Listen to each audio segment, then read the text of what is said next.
Welcome to today's episode of the Mindset Mentor Podcast. I am your host, Rob Dial. If you have not yet done so, hit that subscribe button so that you never miss another podcast episode. And if you're out there and you love this podcast and many other videos are also on YouTube as well. We've been growing massively on YouTube, putting up 3 to 5 videos every single week. So if you want some extra tips and tricks to improve yourself, go ahead and follow me there. All you have to do is type in my name, Rob Dial, and it will pop up. Today, we're going to be talking about the psychology of money. Why? If I'm being honest, money messes with a lot of people.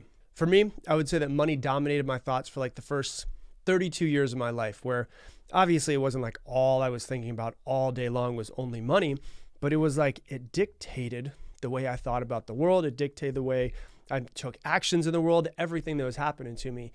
And, when you grow up and you don't have money, like we were, when I was younger, we didn't have any money. My mom applied for us to be on food stamps and was rejected because she had a car, and suppose you can't have a car and food stamps for some reason. We didn't really take family vacations, any of those types of things. When you don't have it and you want life to be better, you automatically think, hey, if I make money, it will make my entire life better. The problem with that, though, is that a lot of us come from wanting to make money, wanting to improve it, wanting to get better from a place of lack. And that's the wrong place to start. So I'm going to give you a lot of tips as far as how I've seen to change your own mindset and psychology around money to, number one, make you feel better about whether you do or do not have it. And number two, teach you how to actually make more of it from changing your mindset around it. And the way that I see money is I see money like energy. And to want more money automatically, when you want something, it automatically puts you in a place of lack. If I want something, I am in a place of lacking that thing. And it's going to be really hard to get whatever it is that you lack when you're lacking it and thinking about all of the lacking it, because more than anything else, you're actually closing yourself off to receiving it. And so we can dive. I'm going to go through a few different things here. I'm going to go through a little bit. It's going to get a little woo-woo-y with me, but it's also going to be very tactical and very analytical as well. Because if you're in the energy of lack, you will always lack. Whatever you focus on the most, you will get more of that thing. So if you focus on the fact that you don't have it and you want more, you will always be lacking it and always wanting more. So if you are in a place of lack, you are in a place of not being able to receive. So if you're the type of person that, you're scrolling on Instagram, you see somebody and they have a successful company and they have a nice car and maybe they're taking nice flights all over the world or whatever it is. And the first thought that pops in your head is, man, screw that person. Oh, look at them. They're wasting money. That money could be used for other things. Look at all of the pollution because of the fact that they're on these plane flights. And it immediately goes to jealousy or judging.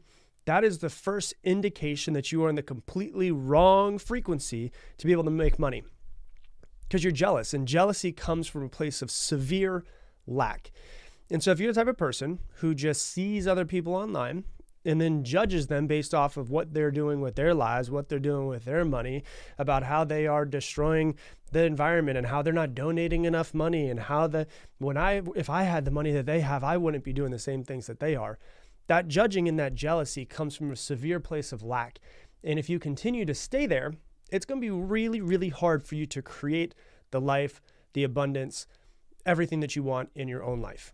And so let's dive into it and let's talk much deeper about it. Now, think about this for a second. I always like to give this example to people because it really kind of makes them understand the way that they are around money.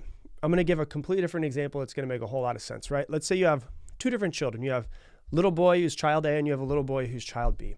And child A, they come up to you and they want a toy. You have a toy. You have a blue truck.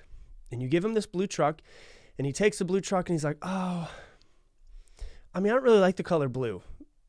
My favorite color is red, but you're like, that's the only toy that I have. And they're like, all right, fine, I'll play with it.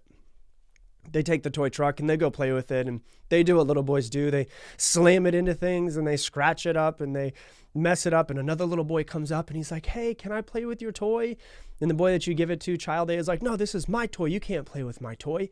And, then dinner time and the child ends up leaving their toys all over the place, and they don't really seem to care. They weren't appreciative and they don't share it, and they're just leaving their crap all over the place. That's child A, right? Child B, let's say you give him a blue truck, and he takes the blue truck and he says, oh, thank you. And he takes the blue truck and he plays with it and he has fun.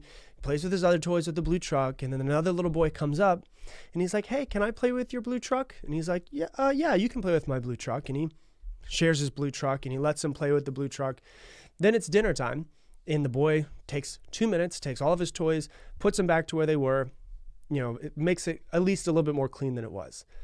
Next time that you have a choice to give a toy to a child, would you rather give it to child A, who seemed like an unappreciative little crap, didn't take care of it, complained about it, didn't share it, didn't put it away, didn't take care of it the way that he could have? Or would you prefer to give it to the child who said thank you, who shared it, who appreciated it, who put it away the way that he should have when he was done with it? Which one would you rather give it to? You'd rather give it to child B, right? Why? Because they took care of it. They were grateful for it. They shared it. They put it where it was supposed to go and put it away when they were done. So let's flip that toy example into the way somebody receives money. Are you more like child A or child B when you're receiving money? So let me give you an example. When you get your paycheck, do you look at your paycheck and you're like, oh, damn it, it's not enough. I'm still not making as much as I want to. And then you see somebody who you could donate money to and you're like, I don't have enough. I'm not going to donate any money to them. You don't budget it. You don't pay attention to it. You don't take care of it. You're not grateful for it. Are you that type of person? Because if God or the universe or any of that exists, higher power, and they have this opportunity to flow energy into you, flow money into you, are you more like child A, who's kind of a shitty little kid, if we're being honest, or child B, who takes care of it, who's grateful for it, who says thank you for it, who shares it? Which one are you more like? So think about this. If you're more likely to give a toy to child B because they say thank you, because they are grateful, because they share, because they take care of it, if the higher power that might exist out there has an option to give you money or someone else money, are you being more like child A or are you being more like child B? It's really important to think of. How do you receive money? How do you think about money? What is the frequency of money to you? How do you feel when you look into your bank account? Do you budget your money? Do you know where it's going? Are you taking care of it? Are you sharing it? Usually when I say this to people, they're like, oh, light bulb, holy shit. I've been kind of like a crappy little kid with my money. Why would anybody want to give me more? Because I'm not taking care of it. And so, when you receive your paycheck, are you like, oh, damn it, bills again.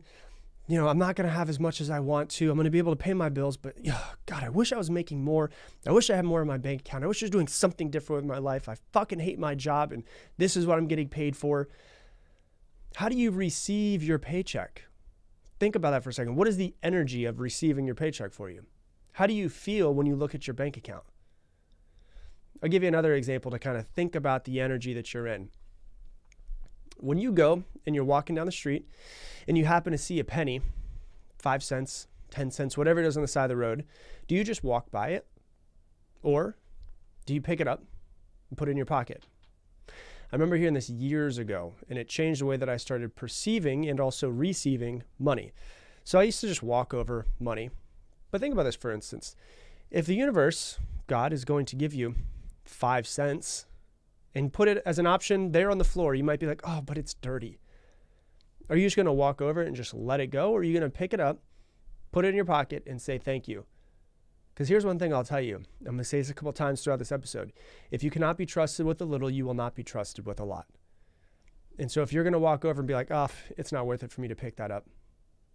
Why would it be worth it for, if you don't even want that little amount, why would a higher power want to give you any more?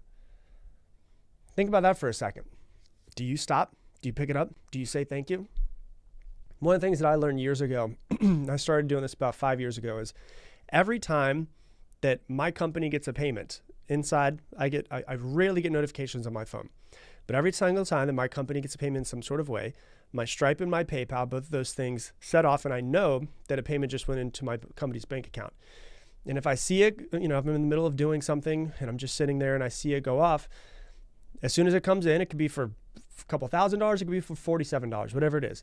I take 4 or 5 seconds, close my eyes, say thank you, and go on about my day. Because it's me being trusted with a little. It's me being trusted with a little bit more. And I'm in the energy of I want to receive and be thankful for everything, no matter what it is. Even if it's $3 that come into the account. If I can't be grateful for $3, I can't be grateful for $3,000.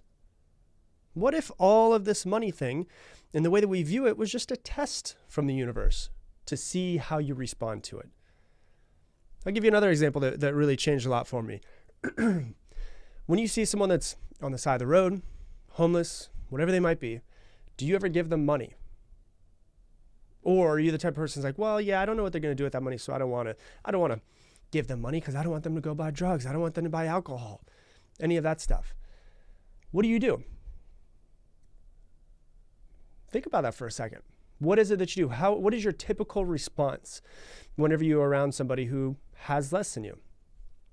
The one thing that I decided to do years ago when I really felt like I was in a place of lack as far as money goes, and what I did is I forced myself to actually give 21s out to 20 different people. And what I realized is I went from a place of feeling like severe lack to actually starting to feel like, man, I've got more than I need. Because I think that subconsciously, if I'm in a place of lack and then I take and my brain can see the transfer of $1 from myself to someone else's hands, and I still think in my head, man, I can still pay my bills.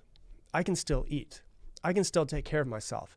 Therefore, I must come from a place of abundance. Because all too often, all of us have a scarcity mindset in some way. I don't have enough. I can't share it. I gotta hoard it because what if something happens in the future? If we come from a place of scarcity, we will only create more scarcity. If we come from a place of abundance, we will only create more abundance.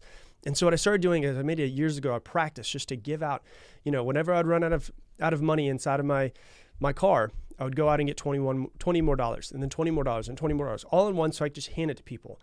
And I think I started brainwashing myself to actually going from a place of I don't have enough to look at that.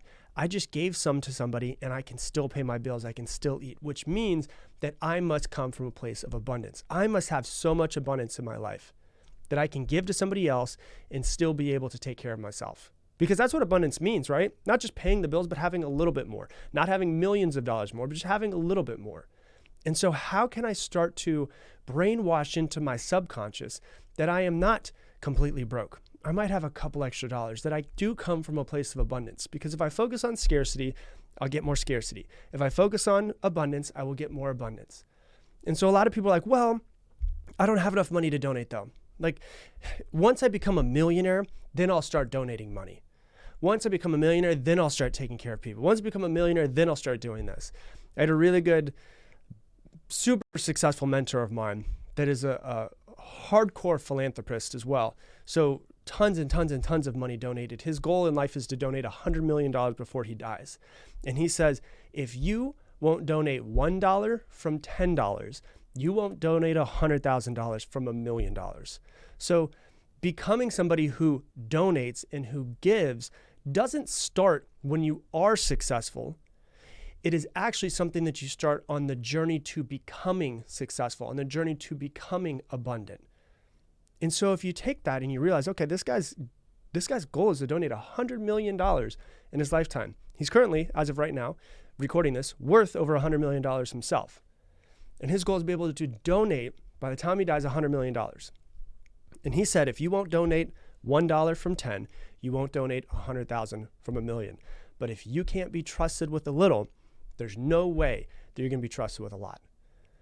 And so what is your perception around all of these things? What is your perception about how you receive your paycheck? What is your perception and your feelings about how you look at your bank account, how you feel when you think about your bank account? What is your perception of if you are more like child A or if you are more like child B? What is your perception of if you see money on the ground? What is your perception of people who are on the side of the road or people who are sitting there that could receive money from you, but are you coming from a place of scarcity and going, well, yeah, I don't know what they're going to do with it? Because here's the thing, we never make money. You don't make money. We receive money from other people, from companies, from other people, from everything that we do. It's just an energy exchange in everything that we do. So we never make money and we never own money. It just comes into us and then out of us and into us and out of us.